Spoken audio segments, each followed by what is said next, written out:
पाखी और अपर्णा पग फेरे की रस्म के लिए मायके आ रही थीं। मुक्ता उनके स्वागत की तैयारी करने लगी। वह सोचने लगी, दोनों बिटिया और दामाद बाबू पहली पहली बार घर आ रहे हैं। उनकी खातिरदारी में कोई कमी नहीं रहनी चाहिए। तभी पाखी की गाड़ी दरवाजे के सामने रुकी। अरे, आ गए तुम लोग। मैं कब से तुम्हारा इंतजार कर रही थी। अच्छा, लो अब आ गए हम। देखते हैं क्या खातिरदारी करती हो। अच्छा माँ, पहले एक गर्मा गर्म चाय मिल जाए तो मजा आ जाए। जरा रुको पाखी, अपर्णा भी बस आती ही होगी। वो आ जाए तो फिर दोनों के लिए चाय बना दूंगी। माँ, उसके पास गाड़ी तो है नहीं जो वो मेरी तरह जल्दी से आ जाएगी। आ रही होगी किसी टट्टू, ठेले या रिक्शे से।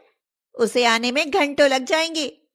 काश दीदी ने आपकी बातों में आकर शेखर जीजू से शादी ना की होती और वो मेरी और सनी की तरह लव मैरिज करती तो आज ये दिन नहीं देखने पड़ते। तभी अपर्णा ने घर के सामने रिक्शा रुकवाया और शेखर के साथ रिक्शे से उतरी। अरे, अंदर आजा बेटी, रिक्शे में बहुत ठंड लगी होगी ना।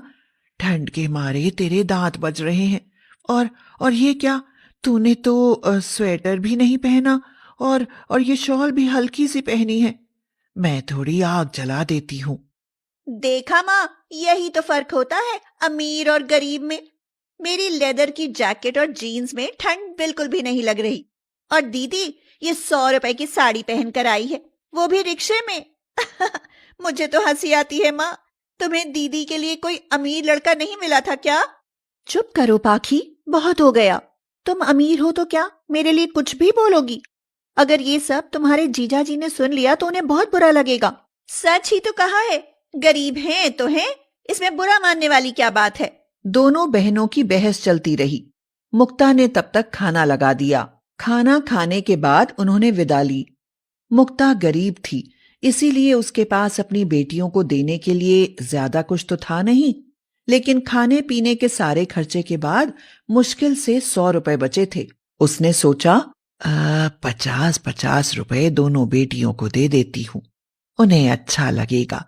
कम से कम ये तो नहीं कहेंगी कि माँ ने कुछ भेंट नहीं दी। ये सोचकर वह पाखी को 50 रुपए देने लगी। अरे माँ, मुझे नहीं चाहिए, दीदी को दे दो। उन्हें रिक्शे का किराया देने के काम आएंगे।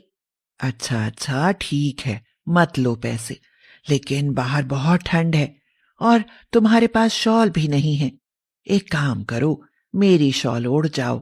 माँ, मैंने बताया ना, मेरे पास लेदर की जैकेट है। मुझे तुम्हारे इस पुराने शॉल की जरूरत नहीं। हाँ, अपर्णा दीदी को इसकी जरूरत हो सकती है। अच्छा, अब मैं चलती हूँ। मुक्ता हैरान थी कि पाखी में शादी के बाद कितना घमंड आ गया है। अपर्णा की गरीबी की वजह से वह उसे तो कुछ समझती ही नहीं है। कुछ देर बाद अपर्णा बोली, माँ, अब मैं भी चलती हूँ। मुक्ता अपर्णा को भी 50 रुपए देने लगी। माँ, रहने दो। वैसे ही आपका आज इतना खर्चा हो गया है। बाबूजी होते तो मुझे आपकी चिंता करने की जरूरत नहीं होती। और हाँ, इस बार ठंड बहुत ज्यादा है, अपना ख्याल रखना। मैं तो ध्यान रख लूंगी, लेकिन तेरे पास तो कोई मोटा कपड़ा भी नहीं है। मेरी शॉल ओढ़कर चली जाना, रिक्शे में बहुत ठंड लगेगी। माँ, 2-4 दिन बाद इनकी पगार मिलेगी तो ये मेरे लिए शॉल और स्वेटर दोनों खरीद देंगे। लेकिन आप अपने लिए इस बार नई रजाई जरूर बनवा लेना। पुरानी रजाई में छेद हो गए हैं। ये सुनकर मुक्ता की आंखें नम हो गईं। वक्त गुजरता गया। पाखी दौलत के नशे में मां को भूल गई और अपर्णा, वो अपनी ससुराल में गरीबी में संघर्ष कर रही थी। कुछ महीने बाद पाखी का जन्मदिन था। उसके जन्मदिन के मौके पर सनी ने घर में एक पार्टी रखी। पार्टी में मुक्ता और अपर्णा को भी बुलाया गया। बेटी का जन्मदिन है, खाली हाथ कैसे जाऊंगी? मेरे पास तो देने के लिए कुछ भी नहीं है। ऐसे ही गई तो पाखी को बुरा लगेगा। उधर अपर्णा भी परेशान हो गई। खुद के पास पहनने को ढंग के कपड़े नहीं हैं, फिर बहन के लिए क्या उपहार लेकर जाए। मुक्ता को याद आया कि उसके पास उसकी शादी की 2 रेशमी शॉल रखी हैं। पिताजी की बस वही आखिरी निशानी बची थी। उसने दोनों रेशमी शॉलों को सिला और उसमें अपनी पुरानी रजाई की रुई भरकर एक रजाई बना दी। बनने के बाद रेशमी रजाई बहुत सुंदर लग रही थी। वह बोली, इससे सुंदर तोहफा और क्या हो सकता है पाखी के लिए। अपर्णा को जब कुछ नहीं सूझा तो वह अपनी चांदी की पायल बेचकर पाखी के लिए एक स्वेटर खरीद लाई।